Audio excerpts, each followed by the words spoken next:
சின்ன வயசில் காசு அதிகமாக இருந்தால் பட்டாசு தான் நம்ம வெடித்து காசை கறியாக்கும். ஆனால் இப்போ வந்து காசு அதிகமாக இருந்தால் கேஎஃப்சியில் சாப்பிட்டும் கறியாக்குறோம். அட ஆமாங்க, அந்த மாதிரி தாங்க ஆயிடுச்சு.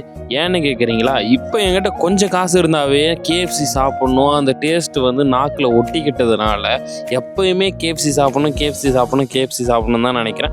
ஒரு ப்ரைடாக சாப்பிட்ணுன்னு நினச்சாவே கேஎஃப்சி சாப்பிட்ணும் தான் நினைக்கிறேன். இது தப்பு தான் எனக்கும் புரியுது. இது எவ்வளோ சீக்கிரம் கண்ட்ரோல் பண்ண முடியுதோ அவ்வளோ சீக்கிரம் கண்ட்ரோல் பண்ணுறேன். இது வந்து தருமபுரி கேஎஃப்சி தாங்க. நான் வந்து என்ன ஆர்டர் போட்டிருந்தேன் பார்த்தீங்கன்னா, எபிக் சேவர்னு சொல்லக்கூடிய 499 காம்போ தாங்க போட்டிருந்தோம். இதில் பார்த்தீங்கன்னா 7 ஸ்ட்ரிப்ஸ் வந்தது, 2 ஹாட் அண்ட் கிறிஸ்பி சிக்கன் வந்தது, அதில் லெக் பீஸும் கொடுத்துட்டாங்க. அது இல்லாத 2 பீசஸ் பார்த்தீங்கன்னா நமக்கு ஃப்ரெஞ்ச் ஃப்ரைஸும் கொடுத்துட்டாங்க. அது இல்லாத 2 கோக்கும் வந்துடும். இது வந்து நானும் எங்கள் மச்சானும் போயிருந்தோம். கிட்டத்தட்ட சூப்பராகவே இருந்ததுன்னு சொல்லலாம். ஒவ்வொன்றும் உங்களுக்கு தெரியாத ஒன்றும் இல்லை, அந்த அளவுக்கு டேஸ்ட் இருக்கிறதுனால தானே நானே திரும்ப போயிட்டு இருக்கிறேன்.